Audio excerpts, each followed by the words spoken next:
Payment ಮಾಡೋಣ. ಚಂದುಲಾಲ್ ಅಂತ ಐತ್ ನೋಡ್ರಿ ಇಲ್ಲಿ, ಹೌದಾ? ಹಾಫ್ ಪೇಮೆಂಟ್ ಆಗೈತೆ. ಇದು ಪಾರ್ಶಿಯಲಿ ಕ್ರೆಡಿಟ್ ಇರೋದ್ರಿಂದ ಇದು ಕ್ರೆಡಿಟ್ ಇದು.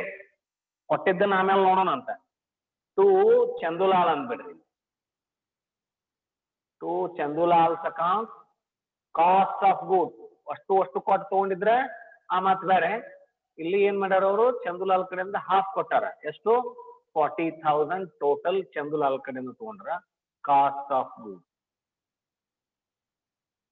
ಒಂದು ಚಂದುಲಾಲ್ ಪೇಮೆಂಟ್ ಮಾಡ್ಯಾರ ತೋರಿಸ್ಬಿಡೋಣ ಇಲ್ಲಿ. ಟು ಜಾಯಿಂಟ್ ಬ್ಯಾಂಕ್ ಏನೇನಾಯ್ತು ನೋಡ್ರಿ item joint bank. To joint bank account ಏನೇನಾಯ್ತು ನೋಡ್ರಿ, ಕ್ಯಾರೇಜ್, ಗುಡೌನ್ ರೆಂಟ್, ಕ್ಯಾರೇಜ್ ಎಷ್ಟೈತಿ ಕ್ಯಾರೇಜು 500, ಗುಡೌನ್ ರೆಂಟ್ ಕ್ಯಾರೇಜ್ ಎಷ್ಟೈತಿ total carriage how much? They paid carriage 2,500. Okay. Carriage 2,500. Godown rent 500. ಆಮೇಲೆ ಸೇಲ್ಸ್ ಎಕ್ಸ್ಪೆನ್ಸ್ ಎಷ್ಟು? 1,000.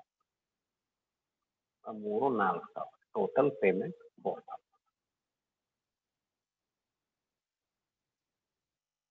ಹೌದಾ? ಆಮೇಲೆ ಮಾರಾಟ ಮಾಡ್ಯಾರ ನೋಡ್ರಿ. By joint bank ಸೇಲ್ ಎಷ್ಟಕ್ಕೆ ಮಾರ್ಯಾರ್ರಿ? 56,000 by joint bank. ಇದು ಹೊರತುಪಡಿಸಿ ಈಗ ನೋಡ್ರಿ, ಜಾಯಿಂಟ್ ಬ್ಯಾಂಕ್ ಥ್ರೂ ಒಮ್ಮೆ ಪ್ರಾಬ್ಲಮ್ ಹೆಂಗಿರ್ತಾವ ಅಂತ ಹೇಳ್ತೇನೆ ನಿಮಗೆ. ಜಾಯಿಂಟ್ ಬ್ಯಾಂಕ್ ಥ್ರೂ ಖರ್ಚು ಮಾಡಿದ್ದು ಕ್ಯಾರೇಜು, ಗುಡೌನ್ ರೆಂಟು, ಸೇಲ್ಸ್ ಎಕ್ಸ್ಪೆನ್ಸ್, ಆಯ್ತಾ? ಇದನ್ನು ಹೊರತುಪಡಿಸಿ ಒಂದೊಂದ್ ಸಾರಿ ಈ ವೆಂಚರರ್ಸ್ ಖರ್ಚು ಮಾಡಿರ್ತಾರ. ತಿಳ್ಕೊಡ್ರಿ, ಇದು ಅಲ್ದನ ಅರ್ಜೆನ್ಸಿಗೆ ಏನೋ ಬಂದಿರ್ತಲ್ಲ, ತನ್ನ ಕಿಶದ ಕೊಟ್ಟಿರ್ತಾರ ಅವರು. Something they have paid. ಅದಕ್ಕೆ ನಾವೇನ್ ಕರಿತೇವೆ? ಎಕ್ಸ್ಪೆನ್ಸಸ್ ಇನ್ಕರ್ಡ್ ಬೈ ವೆಂಚರರ್ ಅಂತ ಕರಿತೇವೆ. Expenses incurred by venture. ಇದು ಜಾಯಿಂಟ್ ಬ್ಯಾಂಕ್ ಅಕೌಂಟ್ ಥ್ರೂ ಖರ್ಚು ಹಾಕಿದ್ದು ಜಾಯಿಂಟ್ ಬ್ಯಾಂಕ್ ಅಂದೇವಿ. ಇದಲ್ದ in addition to this, sometimes in case of emergency ಏನಾಗಿರ್ತದೆ, venturer also incur some expenditure. ಅವಾಗ ಸಪೋಸ್ ಇದಲ್ದನ ಅಬ್ದುಲ್ ಒಂದಿಷ್ಟು ಏನಾರ ಖರ್ಚು ಮಾಡಿದ್ನ ಅಂತ ಹೇಳಿದ್ರೆ, ಅವಾಗ to Abdul's account expense incurred. Bashir ಖರ್ಚು ಮಾಡಿದ್ನ ಅಂತ ಹೇಳಿ ಟು ಬಶೀರ್ಸ್ ಅಕೌಂಟ್ ಎಕ್ಸ್ಪೆನ್ಸಸ್ ಇಲ್ಲಿ ಹತ್ಬೇಕು. ಎಡಿಷನಲ್ ಎಕ್ಸ್ಪೆನ್ಸ್ ಏನಾರ ಇದ್ರೆ ಇಲ್ಲಿ ಹತ್ಬೇಕಾಗುತ್ತೆ. ಇಲ್ಲಿ ಸದ್ಯಕ್ಕೆ ಅದು ಇಲ್ಲ. ಆಮೇಲೆ ಗೂಡ್ಸ್ ಅಷ್ಟು ಮಾರಾಟ ಮಾಡ್ಯಾರ, ಹೌದಾ? ಇದ್ರಾಗ ಒಂದಿಷ್ಟು ಮಾರಾಟ ಮಾಡಿ ಒಂದಿಷ್ಟು ಉಳಿದಿತ್ತು ಅಂತ ಹೇಳಿರಿ. Goods have been 80% of the goods sold for 56,000. Remaining goods were taken over by Abdul for rupees 10,000 ಅಂದಿದ್ರ ಅಂತ ಹೇಳಿರಿ. ಅವಾಗ ಅಷ್ಟು ಗೂಡ್ಸ್ ಮಾರಾಟ ಆಗಿಲ್ಲ. 80% ಗೂಡ್ಸ್ ಮಾರಾಟ 56,000 ಆಯಿತು. Remaining goods have been taken over by Abdul for 10,000 ಅಂದ್ರೆ ಇಲ್ಲಿ by Abdul goods taken over or stock taken over ಅಂದ್ರೆ 10,000. ಅರ್ಥ ಆಯ್ತಾ? ಈ ಪ್ರಾಬ್ಲಮ್ ಅಲ್ಲಿ ಎಲ್ಲವನ್ನೂ ಮಾರಾಟ ಮಾಡಿದರೆ ಅದ್ಯಾವುದು? BR ಡಿಸ್ಕೌಂಟ್ ಆಗಿತ್ತು, BP ಡಿಸ್ಕೌಂಟ್, BR ಡಿಸ್ಕೌಂಟ್ ಆಗಿತ್ತು ಅಂದ್ರೆ ಡಿಸ್ಕೌಂಟ್ ಹಾಕ್ತೇವೆ ಇಲ್ಲಿ, ಟು ಡಿಸ್ಕೌಂಟ್ ಅಂತ ಹಾಕ್ತೇವೆ. ಇಲ್ಲಿ ಡಿಸ್ಕೌಂಟ್ ಆಗಿಲ್ಲ. ಕಮಿಷನ್ ಏನಾದ್ರು ಕೊಟ್ಟಿದ್ರೆ ಯಾರಿಗಾದ್ರು ಅಲ್ಲಿ ಏನಾಗುತ್ತೆ? To commission. ಯಾರಿಗೆ? ಎ ಕೊಟ್ಟಿದ್ರೆ, ಬಿ ಕೊಟ್ಟಿದ್ರೆ ಅವಾಗ ಕಮಿಷನ್ ಅನ್ನೋದ್ರ ಏನ್ ಹೆಸರಲ್ಲೇ ಬರ್ತೇವೆ. ಎ ಕಮಿಷನ್ ಇತ್ತಂದ್ರ, ಅಬ್ದುಲ್ ಕಮಿಷನ್ ಇತ್ತಂದ್ರೆ ಟು ಅಬ್ದುಲ್ ಅಕೌಂಟ್ ಅಂತ ಕಮಿಷನ್. ಬಶೀರ್ ಕಮಿಷನ್ ಇತ್ತಂದ್ರೆ ಟು ಬಶೀರ್ ಅಂತ ಡೈರೆಕ್ಟ್ ಕಮಿಷನ್ ಅನ್ನಂಗಿಲ್ಲ. ಅರ್ಥ ಆಯ್ತಾ? ಸದ್ಯಕ್ಕೆ ಅವು ಯಾವ ಈ ಪ್ರಾಬ್ಲಮ್ ನಲ್ಲಿ ಇಲ್ಲ. ಈಗ ನೀವು ಕ್ಲೋಸ್ ಮಾಡಿ. 56,000 ಟೋಟಲ್ 44,000 ಅಂದ್ರೆ ಎಷ್ಟು ಉಳಿತು ನೋಡ್ರಿ? 12,000. ಟು ಪ್ರಾಫಿಟ್ ಟ್ರಾನ್ಸ್ಫರ್ಡ್ ಟು ಇಲ್ಲಿ ಪ್ರಾಫಿಟ್ P&L ಅಕೌಂಟ್ ಅನ್ನಂಗಿಲ್ಲ. ಇಲ್ಲಿ ಇದು ನಮ್ಮನೆ ಮೆಮೊರಾಂಡಮ್ ಜಾಯಿಂಟ್ ವೆಂಚರ್ ಇದ್ದಂಗ P&L ಅನ್ನಕ್ ಬರೋದಿಲ್ಲ. ಇಲ್ಲಿ ಏನಂತೀವಿ? ಅಬ್ದುಲ್ 8,000. 2:1 ಆಯ್ತು ನೋಡ್ರಿ. Bashir 4,000. Okay.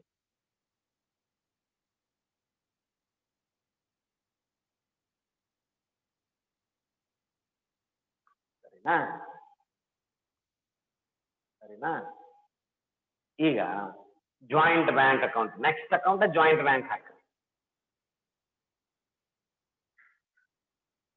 Joint bank account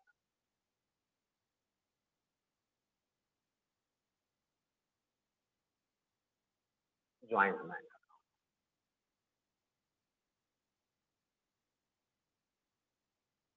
joint bank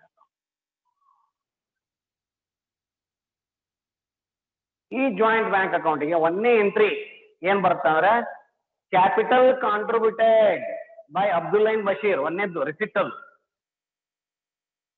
to Abdul's account ಎಷ್ಟು ಹಾಕ್ಯಾನ ಅಬ್ದುಲ್ಲಾ 20,000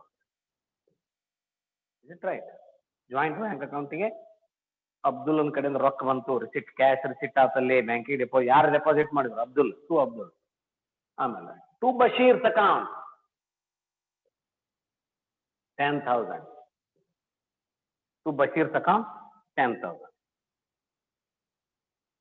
ಮೊದ್ಲೇಕ್ ಬ್ಯಾಂಕ್ ಅಕೌಂಟಿಗೆ ರಿಸಿಟ್ಸ್ ಏನಾರ ಒಟ್ಟು ಹಚ್ಚಿಬಿಡ್ರಿ ಜಮಾ ಮಾಡ್ಕೊರಿ ಒನ್ನೇಕ್ ಆಮೇಲೆ ಖರ್ಚು ಹಚ್ಚ್ರಿ ಜಾಯಿಂಟ್ ಬ್ಯಾಂಕಿಗೆ ಅಬ್ದುಲ್ಲಾ 20,000 ಡೆಪಾಸಿಟ್ ಮಾಡ್ಯಾನ ಅದಕ್ಕೆ ತಗೊಂಡೇವಿ ಬಶೀರ್ 10,000 ಡೆಪಾಸಿಟ್ ಮಾಡ್ಯಾನ ಅದನ್ನ ತಗೊಂಡೇವಿ ಅದಲ್ದನ ಜಾಯಿಂಟ್ ವೆಂಚರ್ ಅಕೌಂಟ್ ಸೇಲ್ಸ್ ಆಗೈತಲ್ಲ ಸೇಲ್ಸ್ ಬಾಯ್ ಜಾಯಿಂಟ್ ಬ್ಯಾಂಕ್ ಅಂದೇವ್ ನೋಡಿ ಸೇಲ್ಸ್ ಆಗಿದ್ ರೊಕ್ಕನು ಬ್ಯಾಂಕಿಗೆ ಜಮಾ ಆಗೈತೆ ಎಷ್ಟು 56,000 ಅದನ್ನು ತೋರಿ ಟು ಜಾಯಿಂಟ್ ವೆಂಚರ್ ಅಕೌಂಟ್ ಬ್ರಾಕೆಟ್ನಾಗ ಸೇಲ್ ಎಷ್ಟು 56,000 ಇಷ್ಟು ರೊಕ್ಕ ಜಮಾ ಆಗೈತಿ ಜಾಯಿಂಟ್ ಬ್ಯಾಂಕಿಗೆ ಕಡೆಕ್ ಬ್ಯಾಂಕ್ ಅಕೌಂಟ್ನಾಗ ಏನು ಬ್ಯಾಲೆನ್ಸ್ ಉಳಿಬಾರ್ದ ಈ ಲೆಕ್ಕ ಮುಗ್ದ ಬ್ಯಾಲೆನ್ಸ್ ಅಕೌಂಟ್ ಬ್ಯಾಂಕ್ ಬ್ಯಾಲೆನ್ಸ್ ನಿಲ್ ಆಗ್ಬೇಕು ಯಾಕ ಅವ್ರ ಏನೇನು ಪ್ರಾಫಿಟ್ ಹಂಚ್ಕೊಳ್ಳೋದು ಹಂಚು ಲೆಕ್ಕ ಸೆಟಲ್ ಮಾಡಿ ಅಲ್ಲಿ ಬ್ಯಾಲೆನ್ಸ್ ನಿಲ್ ಮಾಡ್ತಾರ ಈಗ ರೊಕ್ಕ ನಮ್ಮ ಹತ್ರ ಎಷ್ಟು ಐತಪ್ಪ 86,000 ಐತಿ ಇದ್ರೊಳಗೆ ಪೇಮೆಂಟ್ ಏನೇನ್ ಮಾಡಿರಿ ನೋಡಿ ಪೇಮೆಂಟ್ ಏನೇನ್ ಮಾಡಿರಿ ನೋಡಿ ಚಂದುಲಾಲಾಗ ಪಾರ್ಟ್ ಪೇಮೆಂಟ್ ಮಾಡಿರಿ ಬಾಯ್ ಚಂದುಲಾಲ್ ಚಂದುಲಾಲ್ ಹೆಸರು 40,000 ಹಚ್ಚಿವಿ ನಾವು ಅಲ್ಲಿ ಹೌದಾ ಅದ್ರದ್ದು ಪಾರ್ಟ್ ಪೇಮೆಂಟ್ ಮಾಡಿರಿ ಬಾಯ್ ಚಂದುಲಾಲ್ 25,000 ಬೇಕಾದ್ರೆ ಪಾರ್ಟ್ ಪೇಮೆಂಟ್ ಅಂತ ಆಮೇಲೆ by bills payable Chandulal bills payable ಕೊಟ್ಟಿದ್ದಲ್ಲ ಉಳಿದದ್ದು ಎಷ್ಟು 15,000 ಅದನ್ನು ಪೇಮೆಂಟ್ ಮಾಡೇವಿ ಒಟ್ಟು 40,000 ಪೇಮೆಂಟ್ ಮಾಡ್ದಂಗೆ ಆತಲ್ಲಿ ಪರ್ಚೇಸ್ ಚಂದುಲಾಲ್ ಹೆಸರು 40,000 ಹಚ್ಚಿದ್ವಿ ಅದ್ರಾಗ ಬಿ ಪಿ ಇಷ್ಟಿತ್ತು ಇದಿಷ್ಟು ಫಸ್ಟ್ಗೆ ಚಂದುಲಾಲಾಗ 25,000 ಕೊಟ್ಟಿವಿ ಆಮೇಲೆ ಅವ್ನ ಬಿ ಆರ್ ಇಶ್ಯೂ ಮಾಡಿದ್ವಿ ಆ ಬಿ ಆರ್ ರೊಕ್ಕ ಕೊಟ್ಟಿವಿ ಅದಕ್ಕೆ 15,000 ಬಿ ಪಿ ಎಸ್ ಹಚ್ಚಿಬಿಟ್ವಿ ಬಾಯ್ ಬಿಲ್ಸ್ ಪೇಬಲ್ ಆ ನಂತರ ಎಲ್ಲೆಲ್ಲಿ ಎಕ್ಸ್ಪೆನ್ಸ್ ಮಾಡಿರ್ ನೋಡ್ರಿ ಜಾಯಿಂಟ್ ವೆಂಚರ್ ಅಕೌಂಟ್ ಎಕ್ಸ್ಪೆನ್ಸ್ ಏನೇನ್ ಎಕ್ಸ್ಪೆನ್ಸ್ ಐತಿ 4,000 ಎಕ್ಸ್ಪೆನ್ಸ್ ಐತಿ 4,000 you have incurred 4,000 you have incurred total ಮಾಡ್ರಿ ಇಲ್ಲಿವರೆಗೆ ಆದಂತ ಜಮಾ 86,000 86,000ಕ್ಕೆ 86,000 ಸುದ್ದ ಆಗ್ಬೇಕು ಇಲ್ಲಿ ಎಷ್ಟೈತೆ ನೋಡ್ರಿ 40 44 40 44 ಇನ್ನೆಷ್ಟು ನೋಡ್ರಿ ಇನ್ನೆಷ್ಟು ಉಳಿತು 42,000 ಉಳಿತಿಲ್ಲ ಈ 42,000 ಇಲ್ಲಿ ಕ್ಯಾರಿ ಡೌನ್ ಅನ್ನಕ್ ಬರಂಗಿಲ್ಲ ಈ 42,000 ಯಾರಿಗೆ ಸಂಬಂಧಪಟ್ಟಿದ್ದು ಅಬ್ದುಲ್ಗ ಬಶೀರ್ಗೆ ಹೌದಾ ಅಬ್ದುಲ್ಲಾ ಬಶೀರ್ ಈ 42,000 ಅಬ್ದುಲ್ ಬಶೀರ್ ಹೆಂಗ್ ಹಂಚ್ಬೇಕು 2:1 ಹಂಚ್ಕಿಂತೀರಿ 2:1 ಹಂಚುದು ಬರೀ ಪ್ರಾಫಿಟ್ ಆರ್ ಲಾಸ್ ಈ ಕ್ಯಾಶ್ ಅಲ್ಲ ಅವ್ರು ಫೈನಲ್ ಸೆಟಲ್ಮೆಂಟ್ ಮಾಡಿದಾಗ ಗೊತ್ತಾಕತಿ ಅದಕ್ಕೆ ಈ ಅಮೌಂಟ್ 42 ಅಮೌಂಟ್ ಅಬ್ದುಲ್ಗೆ ಎಷ್ಟು ಕೊಡ್ಬೇಕು ಬಶೀರ್ಗೆ ಎಷ್ಟು ಕೊಡ್ಬೇಕು ಅನ್ನೋದು ನಮ್ಗೆ ಯಾವಾಗ ಗೊತ್ತಾಕತಿ ಅಬ್ದುಲ್ ಅಕೌಂಟ್ ಬಶೀರ್ ಅಕೌಂಟ್ ಹಾಕಿದಾಗ ಗೊತ್ತಾಕತಿ ಯಾವಾಗ ಗೊತ್ತಾಕತಿ ಅಬ್ದುಲ್ ಮತ್ತು ಬಶೀರ್ನ ಅಕೌಂಟ್ ಹಾಕಿದಾಗ ಗೊತ್ತಾಕತಿ ಹಾಕ್ರಿ ಅಬ್ದುಲ್ಸ್ ಅಕೌಂಟ್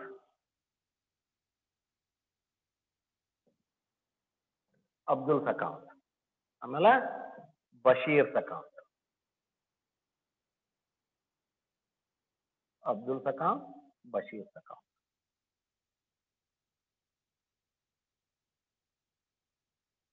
ಅಬ್ದುಲ್ಸ್ ಅಕೌಂಟ್ ಬಶೀರ್ ಇದು ಭಾಳ ಈಸಿ ಅಂದ್ರೆ ಭಾಳ ಈಸಿ. ಹೆಂಗ್ ಗೊತ್ತೇನು?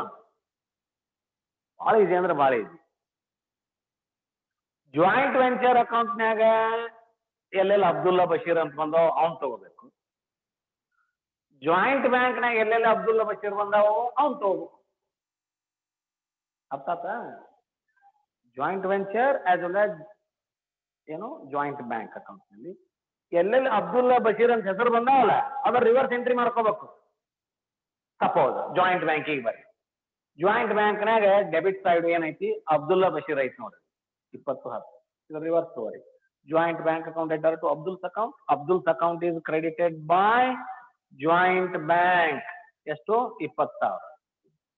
ಬಶೀರ್ ಅಕೌಂಟ್ಗೆ Bashir account is credited by joint bank. ಎಷ್ಟು? 10,000. ಅದಕ್ಕೆ ಯಾಕೆ ನಾ ಕಡೆಗೆ ಹಾಕಂದೆ ನೀವು ಅಂದ್ರೆ ನಿಮ್ಗೆ ಕನ್ಫ್ಯೂಷನ್ ಆಗೋದು. ಫಸ್ಟ್ ಜಾಯಿಂಟ್ ವೆಂಚರ್ ಅಕೌಂಟು, ಆಮೇಲೆ ಜಾಯಿಂಟ್ ಬ್ಯಾಂಕ್ ಅಕೌಂಟ್ ಹಾಕಿಬಿಟ್ರೆ ಅಂದ್ರೆ ಅಲ್ಲಿ ಎಲ್ಲೆಲ್ಲಿ ಅಬ್ದುಲ್ಲಾ ಬಶೀರ್ ಹೆಸರು ಬಂದಿರ್ತಾವಲ್ಲ ಅದ್ರ ರಿವರ್ಸ್ ಎಂಟ್ರಿ ಮಾಡ್ಕೊಂತ ಹೋಗ್ಬೇಕು. ನೋಡ್ರಿ, ಇಲ್ಲಿ ಡೆಬಿಟ್ ಸೈಡು ಅಬ್ದುಲ್ಲಾ ಬಶೀರ್ ಹೆಸರಲ್ಲಿ ಇದ್ದು ಅದನ್ನ ರಿವರ್ಸ್ ಎಂಟ್ರಿ ಮಾಡಿದ್ವಿ. ಇಲ್ಲಿ ಮುಗೀತೀಗ. ಅಬ್ದುಲ್ ಬಶೀರ್ ಎಲ್ಲಿಲ್ಲ. ಇಲ್ಲಿ ಏನ್ರ ಅದಾರ ಅಬ್ದುಲ್ಲಾ ಬಶೀರ? ನೋಡ್ರಿ, ಇಲ್ಲಿ ಬಾಯ್ ಚಂದುಲಾಲ್ ಐತಿ, ಕೈ ಬಿಟ್ಬಿಡ್ರಿ. ಬಿಲ್ಸ್ ಪೇಬಲ್ ಐತಿ, ಕೈ ಬಿಟ್ಬಿಡ್ರಿ. ಜಾಯಿಂಟ್ ವೆಂಚರ್ ಅಕೌಂಟ್ ಕೈ ಬಿಟ್ಬಿಡ್ರಿ. ಇಲ್ಲಿ ಯಾವ ಇಲ್ಲ. ಇನ್ನು ಬರ್ಬೇಕಾಗಿತ್ತು ಜಾಯಿಂಟ್ ವೆಂಚರ್ ಅಕೌಂಟ್ನಾಗ ಇಲ್ಲ ಐತಿ ನೋಡಿ ಪ್ರಾಫಿಟ್. ಹೌದಾ? Abdulla Bashir. Joint venture account debtor to Abdul's account, then Bashir's account.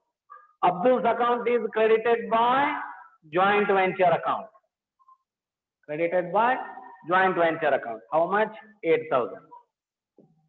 Illi credited by joint venture account. ಎಷ್ಟು? 4,000. ಮುಗಿತಿಲ್ಲಿಗೆ. ಅರ್ಥ ಏನು? What it means? Abdul account ಹಾಕೋದ್ರಿಂದ ನಮ್ಗೆ ಏನ್ ಗೊತ್ತಾಗುತ್ತೆ? ಅಬ್ದುಲ್ ಎಷ್ಟು ಕೊಡ್ಬೇಕು ನಾವು ಫೈನಲ್ ಸೆಟಲ್ಮೆಂಟ್ನಾಗ ಅಂದ್ರೆ? ಅಬ್ದುಲ್ ಇನಿಷಿಯಲಿ ಹಾಕಿದ 20,000 ಕೊಡ್ಬೇಕು ಅಂದ್ರೆ ಪ್ಲಸ್ ಅವನ ಪಾಲಿನ ಶೇರ್ ಆಫ್ ಪ್ರಾಫಿಟ್ ಐತಲ್ಲ 8,000. ಟೋಟಲ್ ಅಬ್ದುಲ್ ಕೊಡ್ಬೇಕಾಯ್ತು ಎಷ್ಟೀಗ? 28,000 ಅಂತ ಕೊಡ್ತಾತೀಗ. ಅಬ್ದುಲ್ ಎಷ್ಟು ಕೊಡ್ಬೇಕಿಲ್ಲಿ? 28,000. ಬಶೀರ್ ಏನ್ ಕೊಡ್ಬೇಕು? ಅವ್ನು ಹಾಕಿದ 10,000 ಅವನ ಕ್ಯಾಪಿಟಲ್ ಪ್ಲಸ್ ಅವನ ಪಾಲಿಗೆ ಬರೋ 4,000 ಪ್ರಾಫಿಟ್. ಎಷ್ಟು ಕೊಡ್ಬೇಕು? 14,000. ಫೈನಲ್ ಸೆಟಲ್ಮೆಂಟ್ ಗುರ್ತಾಕತ್ತಿಲ್ಲ ಅಬ್ದುಲ್ ಮತ್ತು ಬಶೀರ್ನ. ಸೊ ಇವಂಗ್ 28,000, ಇವಂಗ್ 14,000 ಅಂದ್ರೆ ಒಟ್ಟು ಎಷ್ಟಾತ್ ನೋಡ್ರಿ? ಇವಂಗ್ 28,000, ಇವಂಗ್ 14,000 ಅಂದ್ರೆ ಎಷ್ಟಾತ್ ನೋಡ್ರಿ? Is it 42,000? Is it 42,000? ನಮ್ಗೆ ರೊಕ್ಕ ಎಷ್ಟು ಉಳಿದ್ರಿ ಜಾಯಿಂಟ್ ಬ್ಯಾಂಕ್ನಾಗ? What is the balance in joint venture account? 42,000. ರೊಕ್ಕ ಉಳಿದಿದ್ದು ಅಷ್ಟ ಕೊಡ್ಬೇಕಾಗಿದ್ದು ಇಷ್ಟ. ಹೆಚ್ಚು ಕಡಿಮೆ ಆತನೇನ್ರಿ ಇಲ್ಲಿ? 46,000 ಉಳಿದಿತ್ತು. ಅವ್ರ ಅಬ್ದುಲ್ಗೆ ಎಷ್ಟು ಕೊಡ್ಬೇಕು, ಬಶೀರ್ಗೆ ಎಷ್ಟು ಕೊಡ್ಬೇಕಂತ ನಮ್ಗೆ ಗೊತ್ತಾಗಿದ್ದಿಲ್ಲ. ಅದಕ್ಕೆ ನಾವು ಅಬ್ದುಲ್ ಅಕೌಂಟ್ ಹಾಕಿದ್ವಿ, ಬಶೀರ್ ಅಕೌಂಟ್ ಹಾಕಿದ್ವಿ. ಅಬ್ದುಲ್ ಅಕೌಂಟ್ನಾಗ 28,000 ಕೊಡ್ಬೇಕಂತ ಬಂತು, ಬಶೀರ್ ಅಕೌಂಟ್ನಾಗ 14,000 ಕೊಡ್ಬೇಕಂತ ಬಂತು. ಇಷ್ಟು ಕೊಟ್ಟು ಬಿಟ್ರೆ ಬ್ಯಾಂಕ್ ಅಕೌಂಟ್ ನಲ್ಲಿ ಏನು ಉಳಿಯೋದಿಲ್ಲ. ಎರಡು ಸೈಮಲ್ಟೇನಿಯಸ್ಲಿ ಕ್ಲೋಸ್ ಆಗ್ತವೆ. ಅದಕ್ಕೆ ಇಲ್ಲಿ ಏನ್ ಮಾಡ್ರಿ? ಅಬ್ದುಲ್ ಅಕೌಂಟಿಗೆ ಟು ಜಾಯಿಂಟ್ ಬ್ಯಾಂಕ್ ಎಷ್ಟಿತ್ತಲ್ಲ ಅಷ್ಟು ಕೊಟ್ರಿ. ಎಷ್ಟು? 28,000.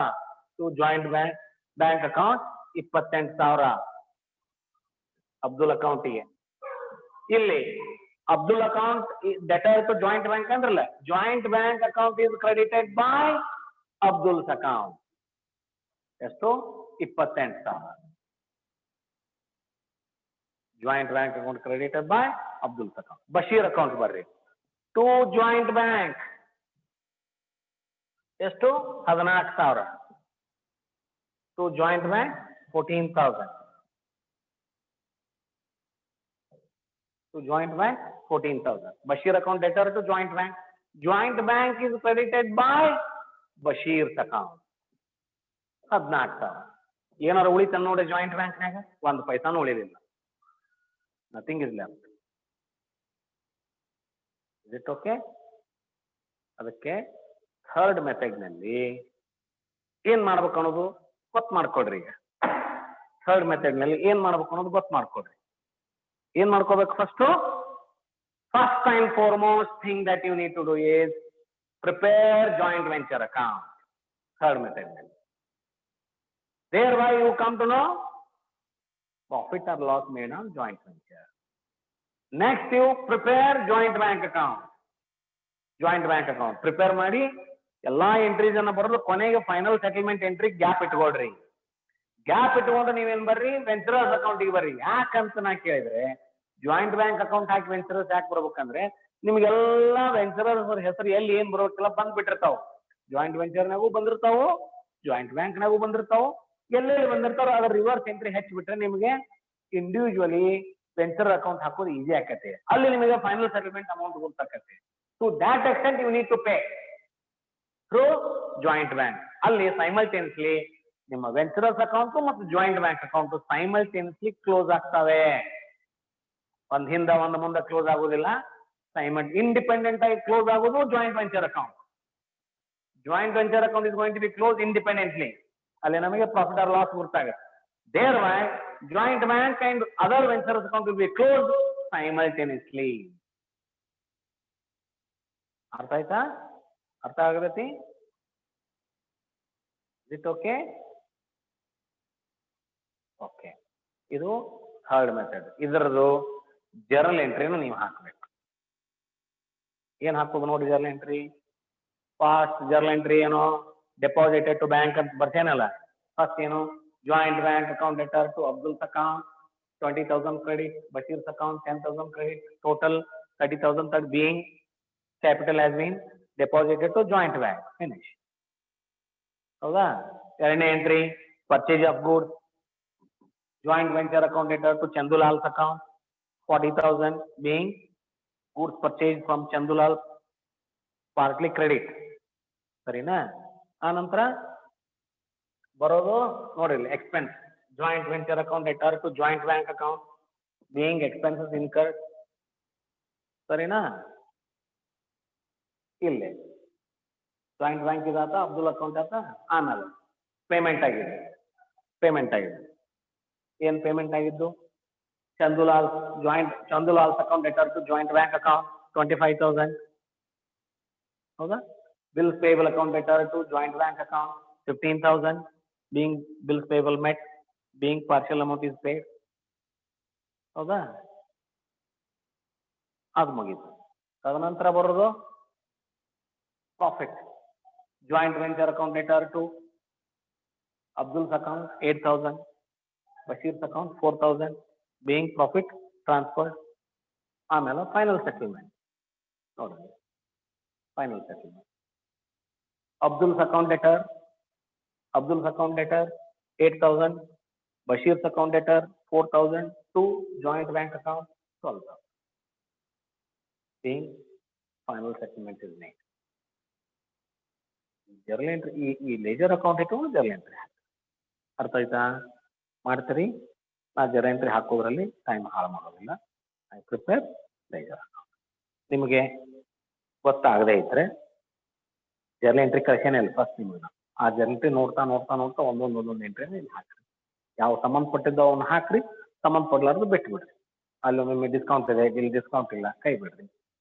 ಹೌದಾ? ಎಲ್ಲನೂ ಆ ಜರ್ನಲ್ ಎಂಟ್ರಿ ಅಷ್ಟು ಇರ್ಬೇಕಂತೇನೆ. ಈ ಪ್ರಾಬ್ಲಮ್ ನಲ್ಲಿ ಏನ್ ಸಂಬಂಧಪಡ್ತಾವ ಅಷ್ಟನ್ನೇ ಎಂಟ್ರೀಸ್ ಹಾಕ್ರಿ. ಭಾಳ ಅಂದ್ರೆ 7 to 8 ಎಂಟ್ರೀಸ್ ಬರ್ತಾವ. ನಾ ಹೇಳಿದ ನನಗೆ ಅಷ್ಟು ಹಾಕಿ ಫೈನಲಿ ಬರೋದು ಲಾಸ್ಟ್ ಬಟ್ ಒನ್ ಬರೋದು profit transfer. Joint venture account letter to Abdul account, Bashir account profit ಬರ್ತದೆ. ಅದಕ್ಕಿಂತ ಲಾಸ್ಟ್ ಬರೋದು, ಅದಾದ್ಮೇಲೆ ಕೊನೆ ಎಂಟ್ರಿ ಬರೋದು ಯಾವುದು? Payment final.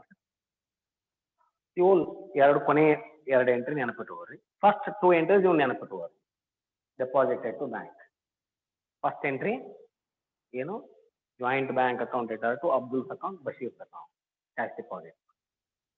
ತದನಂತರ ಜಾಯಿಂಟ್ ವೆಂಚರ್ ಅಕೌಂಟಿಗೆ ಗೂಡ್ಸ್ ಖರೀದಿ ಮಾಡಿದ್ವಿ ಚಂದುಲಾ.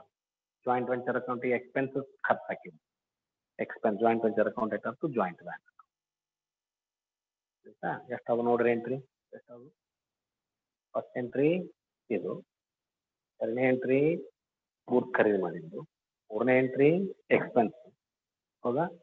ನಾಲ್ಕನೇ ಎಂಟ್ರಿ ಪೇಮೆಂಟು ಚಂದುಲಾಲ ಕೊಟ್ಟಿದ್ದು. ಐದನೇ ಎಂಟ್ರಿ ಬಿಲ್ಸ್ ಪೇಬಲ್ ಕೊಟ್ಟಿದ್ದು. ಹೌದಾ? ಆಮೇಲೆ ಬಿ ಆರ್ ಒಪ್ಕೊಂಡಿದ್ದು ಒಂದು ಬರುತ್ತೆ. ಬಿ ಆರ್ ಒಪ್ಕೊಂಡಿದ್ದು, ಡಿ ಪಿ ಒಪ್ಕೊಂಡಿದ್ದು. ಆಮೇಲೆ 7, 8 ಯಾವ್ದು ಬರುತ್ತೆ? ಪ್ರಾಫಿಟ್ ಟ್ರಾನ್ಸ್ಫರ್ ಮಾಡಿದ್ದು, ಪೇಮೆಂಟ್ ಮಾಡಿದ್ದು. ಆಗ್ಬೋದಾ? ಮಾಡ್ರಿ ಮನೆಯಲ್ಲಿ. ಏನು ಒಂದು ಎಂಟ್ರಿ ಹೆಚ್ಚು ಕಡಿಮೆ ಏನು ತೊಂದರೆ ಇಲ್ಲ, ಬರುತ್ತೆ. ಫಸ್ಟ್ ನೀವು ಲೆಜರ್ ಅಕೌಂಟ್ ಹಾಕೋದು. ಥರ್ಡ್ ಮೆಥಡ್ನಲ್ಲಿ ಜಾಯಿಂಟ್ ವೆಂಚರ್ ಅಕೌಂಟ್ ಹಾಕಬೇಕು. ಜಾಯಿಂಟ್ ಬ್ಯಾಂಕ್ ಅಕೌಂಟ್ ವೆಂಚರ್ ಶಾಲೆ conclude the class. Any doubt? ಮನೆಯಲ್ಲಿ ಮತ್ತೆ ಏನ್ ಮಾಡ್ರಿ ನೀವು ಮನನ ಮಾಡ್ಕೊಡ್ರಿ ಮನೆಯಲ್ಲಿ. ನಾ ಕಳಿಸಿದ ಜರ್ನಲ್ ಎಂಟ್ರೀಸನ್ನ ಬಿಡಿಸಿದ ಈ ಪ್ರಾಬ್ಲಮ್ ಅನ್ನ ಮನನ ಮಾಡ್ಕೊಡ್ರಿ. ಅದ್ಯಾರು ಒಂದು ಪ್ರಾಬ್ಲಮ್ ನ ಹೋಮ್ವರ್ಕ್ ಕಳಿಸ್ತಾನೆ. ಓಕೆ, ನಾಳೆಗೆ ಕ್ಲಾಸ್ ಮಾಡೋಣ ಬೇಡ? 3 days ಹಬ್ಬ ಇದೆ, ಬೇಡ? Okay, 3 days of. ಹೌದಾ? ರೈಟ್. ಹಾಲಿಡೇ ನೋಡ್ರಿ, ಹಾಲಿಡೇದಲ್ಲಿ ಹೆಚ್ಚು ಕೆಲಸ ಮಾಡ್ಬೇಕು, ಹಾಲಿಡೇದಲ್ಲಿ ಬೇಡ. ಓಕೆ, ಖುಷಿ ಏನ್ ತ್ರಾಸ ತಗೊಂಡು ಕ್ಲಾಸಿಗೆ ಕುಂದಿರ್ತೀರ ಅಂತ ಒಲ್ಲೆ ಅಂತಾರೋ. ಏನ್ ಬರ್ಬೇಕನ್ನೋಂಗಿಲ್ಲ, ಕಾಲೇಜ್ ಹೋಗ್ಬೇಕನ್ನೋಂಗಿಲ್ಲ, ಮನ್ಯಾಗ ಒಂದು ತಾಸು. ಇದ್ರ ಬದ್ಲಿ ಬೇರೆ ಮನೆಗೆ ಅಂದ್ರೆ ನೀವು ಮೊಬೈಲ್ ನೋಡ್ಕೊಂತ ಕುಂದಿರ್ತೀರಿ, ಟಿವಿ ನೋಡ್ಕೊಂತ ಕುಂದಿರ್ತೀರಿ. 3 days ಬೇಡ? ಯಾರಪ್ಪ ಪೂರ ಆಯ್ತು, ನಾನೇನು ತೊಂದರೆ ಮಾಡಲ್ಲ, ಹಬ್ಬ ಮಾಡ್ರಿ. ನಾಳೆ ನಾಡಿದ್ದು ಅಚ್ಚಿ ನಾಡಿದ್ದು, ನಾಳೆ ಶನಿವಾರ, ರವಿವಾರ, ಸೋಮವಾರ. ಆಫ್ಲೈನ್ ಕ್ಲಾಸು ಬಿಕಾಮ್ ಒಂದವ್ರಿಗೆ ಇಲ್ಲ, ಓನ್ಲಿ ಫೈನಲ್ದವ್ರಿಗೆ ಅಷ್ಟ. ನೀವು ಆನ್ಲೈನ್ನಾಗ ಹೋಗ್ಬೇಕು, ತಿಳ್ಕೊರಿ. 17th ಇಂದ ನಿಮಗೆ ಕ್ಲಾಸ್ ಇಲ್ಲ. You have to learn only through online. ನೀವೆಲ್ಲರ ಆಫ್ಲೈನ್ ಕ್ಲಾಸ್ ಅದಕ್ಕೆ ನೀವು ಆನ್ಲೈನ್ ಕ್ಲಾಸ್ ಅಲಕ್ಷ್ಯ ಮಾಡಿದ್ರೆ ನಡೆಯೋದಿಲ್ಲ. ನೀವು ಆನ್ಲೈನ್ ಕ್ಲಾಸ್ ಆಫ್ಲೈನ್ ಕ್ಲಾಸ್ ಅಂತ ತಿಳ್ಕೊಂಡು ಸೀರಿಯಸ್ ಆಗಿ ಓದಿದ್ರೆ ಸರಿ. ಸರಿತಾ? ಓನ್ಲಿ ಫೈನಲ್ ಇಯರ್ ಕ್ಲಾಸ್ನವ್ರಿಗೆ ಎಷ್ಟ ಕ್ಲಾಸ್ ಅಂತ ಹೇಳಾರ ಸರ್ಕಾರದವರು. 1, 2 ಆನ್ಲೈನ್ ಕ್ಲಾಸ್ ಕಂಟಿನ್ಯೂ ಆಗ್ತಾವ, ತಿಳ್ಕೊಡ್ರಿ. ಅದಕ್ಕೆ ನೀವು ಕ್ಲಾಸಿನ ಬಗ್ಗೆ ಚಿಂತೆ ಮಾಡ್ಬಿಡಿ, ಆರಾಮ್ ಮನ್ಯಾಗ ಕುಂತು ಕಲೀರಿ. ಇಂಥ ಸೌಭಾಗ್ಯ ನಿಮಗೆಲ್ಲಿ ಸಿಗ್ಬೇಕು?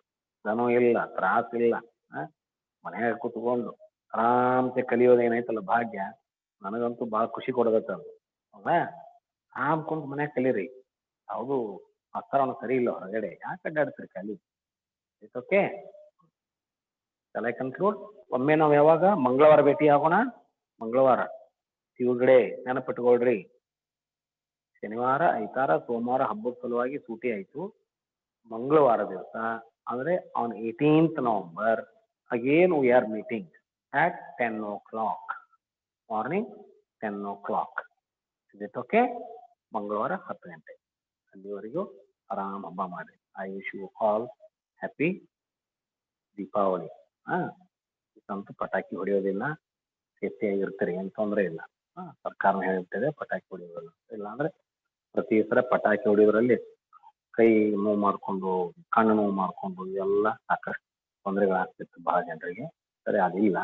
ಆರಾಮ್ಸೆ ಏನು ಮಾಡಿರಿ, ಹಬ್ಬ ಮಾಡಿರಿ. It's okay. Once again I wish you all happy Deepavali. We will meet on Tuesday. Okay.